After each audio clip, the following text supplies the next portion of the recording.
Hey guys, what it do? It's your boy Supreme Uchiha the God. You already know what we're talking about. Lookism time, baby. Lookism. This new chapter was kind of bangers, you know what I'm saying? I enjoyed it. First of all, man, Gun and Goo, whew, that drip, boy, that drip. Oh, they came out dripping hard as shit, boy. Golly, especially Gun, the blue man. I was like, damn.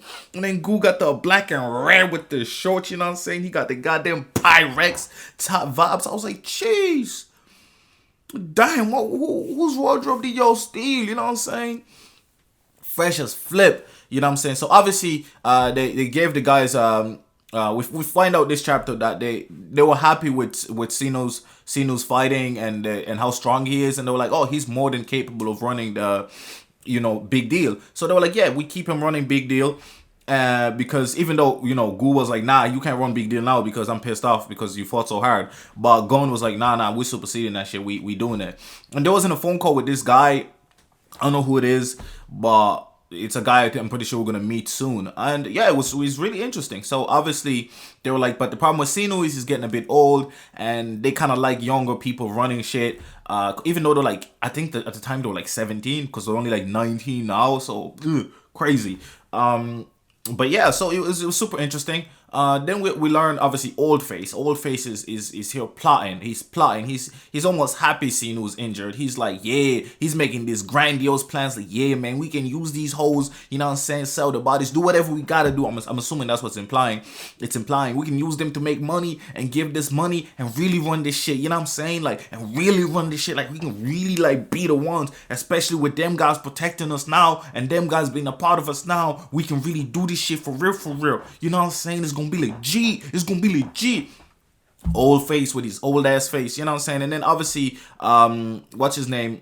Bradley, the other guy, not Bradley, but the other guy, he was like, yo, man, what you talking about, man? We ain't fucking with that shit. Like, what are you doing? We're not meant to protect these girls. That's what Cena would want. How could we be making this type of decisions when Cena wasn't even here? Like, what type of shit is this? And then Jake is like, chill, chill, chill, chill, chill. And then Samuel is like, yo, I kind of like your idea a little bit, but let me figure out how to make the money. You know what I'm saying? I'm gonna do it, but we don't need to use the women, the girls and stuff like that. I'm gonna make the money. I'm joining one condition. Let me take care of all the money and all of that gang shit. So Jake is a little bit perplexed here. He don't really know what's popping, but it's cool. It's whatever.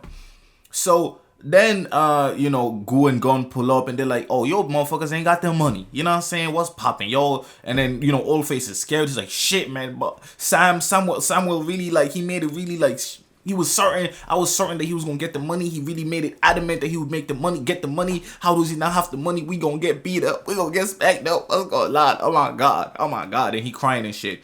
Then Jake pulls up and Jake is like, yo, we gonna fight. You know what I'm saying? Fuck it. We gonna have to fight for this shit. Now, before we get to that, I did skip a part. Jake was trying to talk to Samuel and they're like, oh, how you gonna make the money? He's trying to talk to him because they were super cool. They were super close. But Samuel switched up. He switched up, and Jake doesn't really understand. He like, ever since we had that conversation about the waters, and I told him who my dad was. For some reason, he just been acting different. Now now Samuel knows that that's also his dad, but Jake doesn't know that. So Samuel is like jealous, like, yo, you actually had your dad. You know what I'm saying? Even though he died or whatever, you had that motherfucker. Like, I just had my mom abusing the shit out of me while you had your dad. Even though he wasn't great to your family, he was there, he lived there, all of that shit. You had a father figure. I ain't have none of that, so fuck you type shit. And he's jealous of him. You know what I'm saying? And now that makes me almost uncertain. Like, is he still mad at him even though Jake is in jail, or does he not realize that he regrets him creating that separation between them back then for some petty shit? You know what I'm saying? So that's what's interesting now, because he's been counting down the days for Jake to come out of jail. Maybe he realized when Jake was gone, like, damn, that's my brother gone to jail. Even though it's my half brother, that's like a guy that I used to roll with and we was close. And like, he's been in jail for years now, and I'm out here like, damn, like, I really, you know what I'm saying? I really let that relationship just fall apart over some shit that he had no control over. You know what I'm saying? And now we don't know. Samuel is kind of a crazy dude, so we can't really know or predict if he's gonna react positively or negatively. I'm assuming positively, and they might team up, but we never know. Cause you would think he'd be more mad at Gun and Goo, but not really. And they also made it make sense that they ended up joining or staying with Big Deal because they kept Sinu in charge and all of that shit, and they were happy with how organized they were and how Jake and Samuel tried to defend the leader, and so they were like, we're not gonna beat you guys up. It's cool. Just get us 80K a month, and yeah, you can join the major four crews or whatever. You know what I'm saying? So it's interesting that they created it. Now they're disassembling it. So the interesting thing about it as well is how Gun and Goo was like, well, if we can't give it to them, I can just start my own crew. So it feels like Goo wanted to start his own crew, but obviously Gun didn't want that because like him and Goo are too like high up to be dealing with shit like that. So you know what I'm saying? So I think this is probably where Goo is a little bit annoyed at Gun because Gun prevented him from doing his dream, because you know Goo's a crazy motherfucker. He just likes fighting. He just like being in chaos. He likes being in shit. You know what I'm saying? He's one of those dudes that like somebody fighting over there, he jump in with flying kicks and shit. You know what I'm saying? He's that dude. He's just crazy like that. No, so it was really interesting to see that. I enjoyed that aspect of the story. I thought it was really good.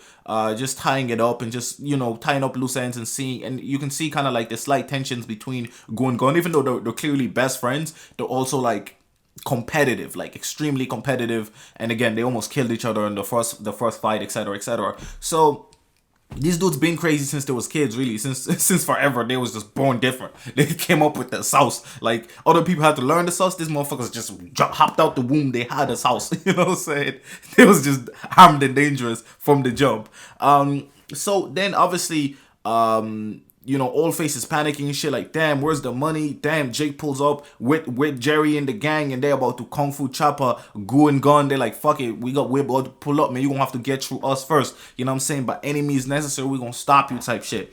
And then Samuel pulls up. He's like, the money right there, bro. You asked for 80K? Here's 100K. Bah! Takes out the box. Here's the money. Goo's going down for that shit. He like, oh shit, ooh, we got this money. Ooh, I'm so excited. Golly, and he picking it up and shit.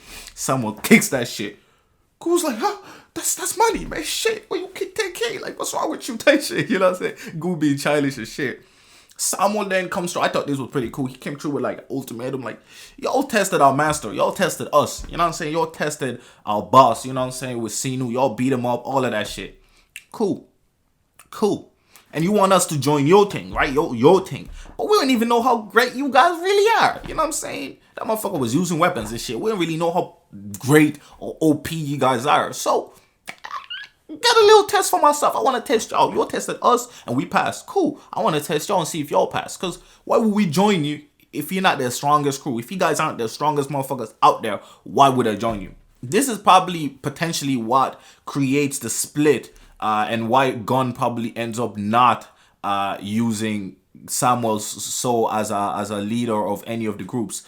Maybe this is what leads him to leave, because ultimately, you know, he gets people that are murderers to try to attack them. You know what I'm saying? Now, although Goo almost tried to murder Sinu himself, I ain't gonna lie, by the looks of it, so like, it's kind of like you know what I'm saying? But I suppose Gun lets Goo do whatever he wants, essentially, because it's Goo. He's kind of uncontrollable anyway. You know what I'm saying? He can kind of tame him a little bit, but you gotta leave him kind of loose a little bit. You know what I'm saying? You keep him on a leash, but it's got to be a loose leaf, because he can turn his teeth and bite you. You know what I'm saying? So, and he doesn't want that barricade, that fight, because it's gonna end up both of them half dead on the floor. So it was super interesting anyway, and so Goo and Gun are now surrounded by like the Black Bear gang, whatever, and there's like 50 of them. They got katanas, swords, all type of shit. Now, Goo, smart man, he came through with a stick, and I think Gun got some type of weapon too. So Goo prepped up. He got his weapon in hand because he was ready for ass whooping. You know what I'm saying? He came through not expecting no cash. You know what I'm saying? Because it's funny. He was like, I expect him. See, I told you I wasn't expecting to get cash. Then when he got cash, he was like, see, I knew they was going to have cash. I did that tell you they was going to have cash. Typical Goo. Love the guy. Love the drip. Next chapter is going to be insane, because it's going to be a bloodbath. And I'm really, I think we all know the outcome. Obviously, Goo and Gun are going to absolutely massacre the Black Bear gang. Because again, even after, against Sinu, I think Sinu was really, really strong. But I feel like Goo was like testing him for the first while. And then he got so damaged so hard that he was like, shit, okay, I let him have too much of this. too much fun, and now like I'm kind of like at the disadvantage, so I gotta turn shit up and pick up this chopstick and sharpen it on the floor and start stabbing him with this shit. So it was super interesting, and I'm excited to see what happens next chapter. I think Gu and Gon are gonna smash them, or there's not gonna be a fight. It's gonna be one or the other, because these guys have katanas and shit, so it's gonna be a dangerous fight. So maybe this is how they get some of the extra scars on their body, because Gon has kind of hella scars on his body. So maybe this is one of the scars that he gets. But I see Gu and Gon just absolutely massacring them. But also, you know, because of this, it could potentially put off Samuel, even though I thought it was a pretty good tactic, a smart tactic, because you know, they win either way. If Gon and Gu lose, then they don't have to deal with them, they don't have to pay them, none of that shit, and they get to run the team, and Sino's cool. But if they win, then obviously these guys are OP as shit, and they can keep them protected and can help them rise up in the world and get more money and get to bigger, better things way faster. You know what I'm saying? So this is probably how he ends up being corporate, because this flops, and he probably gets an ass whooping from Gu and Gun because of it. You know what I'm saying? And then Jay gets given the throne because of that. You know, because Sinu